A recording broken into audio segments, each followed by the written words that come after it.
Tribe Called Quest. Trini born black like Nia Long's grandmother. I know that lyric.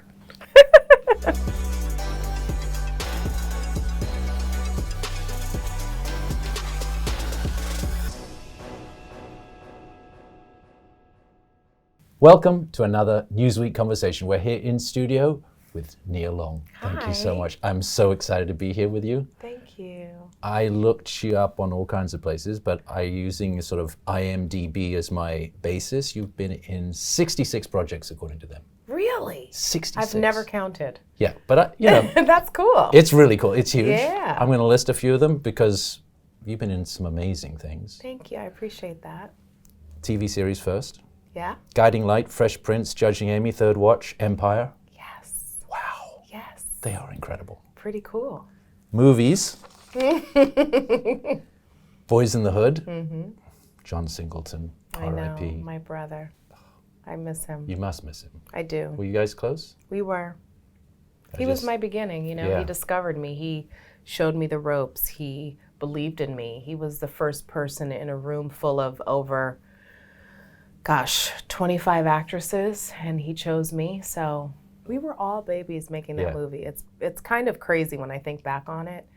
I'm like, we were just doing it. Yeah. And he was such a visionary. Like, he had such a way with asking for what he wanted, and he would give each actor the reason why. A lot of times directors say, do this, do that, but they don't tell you why. And for me, it's so important to know why I'm doing something in a scene. Yeah. How You can know? you be it if you don't know what it is? Yeah. Yeah. Totally. So as we were doing research, you got involved in film pretty quickly and pretty young. Mm-hmm. You were in a couple of things I've never heard of. A TV series called 227. Oh yeah, that was Regina King's first television series with Marla Gibbs. Yeah. That was her first big job. She and I were in acting class together, and I was sort of like an extra sidekick on the show, but she was a series regular. But how did you go? So those three things, sort of, they're so different. Yeah. And then there's Boyz in the Hood. Like, how did that happen? Well, I think opportunity, you know, John Singleton created a lane for Black actors to work, to tell a hood story that had not been told. We had Spike Lee on the East Coast. Yeah. And Spike Lee really birthed this renaissance of Black filmmaking. Yeah. But we had yet to tell the story of the West Coast. Yeah. And once John Singleton kicked those doors down, we got the Oscar nomination, then every studio in town wanted to tell a hood story, right? Yeah. And some of them were great and some of them were just okay. Yeah. But ultimately what it did for the culture is it created a lane of opportunity for us. Yeah. And I think it just breaks my heart that he's not here, because I feel like he had so much more to do and tell and say. Yeah, agreed. But I also, every time I get discouraged or I question myself about what's next, I think of him, because I can still hear him saying, Nene, he used to call me Nene. Nene, how are you? And I saw him in the hospital, and it was like the first time I felt like I had lost like a really good friend, you know, because he was young. Yeah, you made the film Boyz in the Hood, and you're looking back at it now. It, as you said, it broke open all these things. Do you feel differently about the impact now than you did then? How do you, if you put yourself back to the Nia Long, this was your first, My first job. first big job? Well, first of all, when I read the script, I said to my agent, I was like, I'm not interested in doing a film called Boyz in the Hood written by a white guy. Like, this is my real life. Yeah. I live in the hood. I know this experience. Yeah. And if we're going to tell this story, please let it be authentic. And they're like, no. He's black. He's black. And I'm like, really? From where? I mean, that's how rebellious I was. They're like, he's from South Central. And I'm like, but okay, I love you've been in these relatively little parts, but you're already saying, oh, no. If it's not authentic, I'm out. Exactly. And I still am that way, because we have to protect the art that we curate. Yeah. And actors are for hire. Yeah. So if you're for hire, that means you really have to say, if I want a long, beautiful career, I can't afford to not do the things that I believe in. Yeah. Do you think it changed the industry? Do you think the film changed the film industry? I do. Yeah. I think we were able to tell all of the hood stories, and then that turned into comedies, and then that turned into love stories, and then that turned into action films, and now it's cyclical and it's all coming back around again, but with a different message and a newer generation of actors. So it's beautiful, and it's necessary. And that's John Singleton's legacy, I guess. Absolutely. Yeah, he loved Black people. He loved everybody, but he Yeah. was a freedom fighter for us in terms of Yeah. filmmaking and visuals and storytelling. Yeah. You've been in so many things that have become cultural touchstones. They have, you know, Guiding Light, Fresh Prince, Boyz n the Hood, Friday, Big Mama's House. They're all, I mean, they have legions of fans, each of them. Some of them overlap, some of them don't. Yeah. It always interests me as to who recognizes me from what. You know, if Right. I go to one city, it's like, oh my God, you're Lisa. If I go to, you know, the Midwest, it's like, oh, you're Kat from Guiding Light. And I'm like, wow. You've also been name-checked in at least 15 hip-hop songs that I could count, and I'm going to say that's a low count. I think that's my most proud accomplishment, because what that tells me is my work is reaching the people. Yeah. And when your work reaches the people, it means you're making them feel something. And if I can make someone feel something, then I can influence them. If I can influence them, I can enrich the culture. Yeah. If I can enrich the culture, I can continue to tell more stories. Yeah. So it's sort of my, you know, it's an affirmation. It's my subtle belief in the fact that what is authentic for me is needed for my community. Yeah. Have you had any funny moments?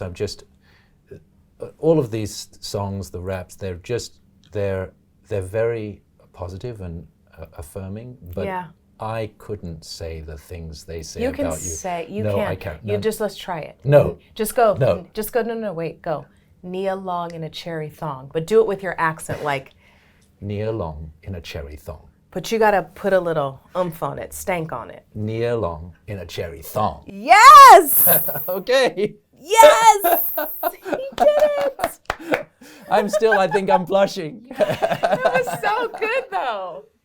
That's okay. So you've made me blush, so that's, No, you know, it's good. it's authentic. It's authentic. Have you had any moments where, you know, those songs are playing that you haven't embraced? Actually, I can just tell, you just embrace it completely, don't you? I do, because you know what? Most of those guys who have recognized me and their music, I've either met, I've either been in the club with at one point or another, I've known in passing, I respect their music. There's a whole new hip hop generation. I don't claim to know all the new rappers, but you know, I'm from the era of like Biggie and Tupac and Puffy and Heavy D and Run DMC. Like, those were my guys. Rakim. You know, that's just the culture during that time. So, and I think I was sort of, you know, the brown-skinned girl that was a little bit around the way but educated, a little hood but still classy, you know, and I embrace that. I'm happy that I'm all of those things, because I want to be relatable to young women now. I want my audience, from them, to grow up with me and to have conversations about motherhood and how difficult it is, and how balancing a career versus having a career, and being a married mom or a single mom. We got to have those conversations. So I'm not changing. That's fantastic. I'm the same chick that I was when I started. On to the next subject, the banker. Yes. Saw the film, love the film, Yeah. love what Apple TV Plus is doing with all of this new content. It's fantastic. Yes. Never heard the story before. You ever hear the story before? Never heard the story before in my life. And I actually was a bit embarrassed to say that I had never heard the story until I realized that these two characters are unsung heroes. Yeah. I mean, you were talking about, and I'm going to try to tell the story without any spoilers. Yeah. You're talking about two men of color who went You can say black. two black men Yes. Thank you. Yes. You can keep telling me what I can and cannot say. No, because I feel that people tiptoe around that Yeah. sometimes, and I think we can say black and white and Hispanic and Latina. We can Yeah. say whatever, you know. It's not. I'm not offended. And I shouldn't say two black men because it's two black men and a black woman. I mean, there was Yeah. you were And a playing white the guy. wife and a white guy. And so these two black men hire this working class white guy as Yep. their front person, Yes. and then go about buying buildings in Los Angeles in white neighborhoods That's right. because they couldn't, right? And this is the late 50s, early 60s, right? That's right. And then, because that's not enough, right? Then they go and buy banks in Texas. Yes. Banks with white people's money in it, and they start lending to the black people. community. That's right. You It's got to see very the movie. I mean, it's such an American story, actually. Yes, But yeah. we've never heard this story. Yeah. Incredible. What did you feel when you first sort of read it and heard it? I was really excited because I hadn't read a script in a long time that showed black people in finance, Yeah, like where it was legit, yeah, and even and like tricking the system. yeah, yeah, So for me, it was like, oh wow. And what I love about the film is as you're on this journey, it's funny. yeah, The comedy comes out Yeah. of the real life. yeah, yeah, yeah. It's audacious. Sam Jackson is amazing. Yeah. Anthony Mackie is amazing. Yeah. I'm the one who sort of puts these two men together to go out into the world and create havoc. And, you know, I think the one thing that is extremely important for us in this time right now is to have financial literacy. Yeah. And I think once we are able to educate younger people on what that means exactly and how important it is to not be rich, but to be wealthy. Because wealth is what changes generations. Wealth is what empowers generations. And when you talk about those issues within the Black community, oftentimes we are expected to be, you know, music, actors, athletes. But we need to teach our children and re-educate our children that, look, we're here now. Yeah. We have an opportunity to be whatever it is that we want. And what I love about the film is you can take your mother, your father, your brother, your husband, and your children. I'm taking my 8-year-old to see it. Yeah. Because there's nothing in the film that's inappropriate. It's a real history lesson. It totally is. Yeah. And it made me think about how, you know, what the leadership roles are in the Black community. So I ended up Googling wealthiest Black person in America. Right. It turns out it's this guy, Robert Smith. I know Robert Smith. Right. Yeah. But he's Robert not... Smith just gave, big not to cut you off, but No. he just offered scholarships to Morehouse. He just offered scholarships and paid off loans for Yeah. Morehouse students. I saw that, Yeah. which is fantastic. Fantastic.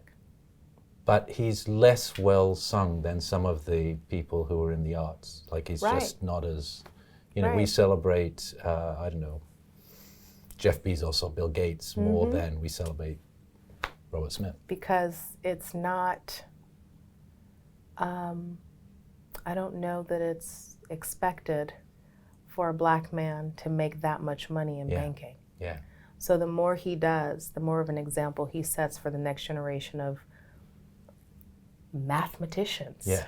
of nerds. Yeah. It's cool to be a nerd. It's cool to know how to, you know, move money around and make money Yeah. and trade. just to be lighthearted at the moment. Did you Yes. realize that you're the only star who only lead in the film, who isn't a superhero? Oh my gosh, is that what's coming next for me? Yeah, that's what I thought. I never even thought of that. Yeah, yeah. Every single you have. I would love to be a superhero. Right, you have Falcon, you've got Yes. Nick Fury, you've got the Beast. Those are the three people you're acting with. So clearly, Oh my God. you have to have, that's what's coming. What should mine be? That was my question. What should your superhero role be? Tell the world right now so that you can get the part. I think I should be psychic and invisible. I like it. And only show up when I need to give information, and then poof, she's gone. I wish I could be like that in real life. Wouldn't Did that you be great? realize that before then? I did not until you said that. I did not realize Four that at all. leads, 3 of them superheroes, Wow. 1 of them about to be. That's so amazing. From your lips to God's ears. That'd be awesome. on. Come on, God. Come on, God. G.O.D. Yeah, Where yeah. you at? Yeah. So, just like these characters in The Banker, you are becoming a little bit of an entrepreneur yourself at the moment. Yes, I'm very excited. I'm producing a film called Fatal Affair for Netflix. It'll be out this summer sometime. It stars myself and Omar Epps and Stephen Bishop. And then I'm doing another film called Dreams of the Moon, which is a coming of age about these young adults sort of doing, the storyline is hard to explain and long to explain, but I would say it's a coming of age story about some young children in high school, and they are doing an investigation centered around the space missions. Yeah.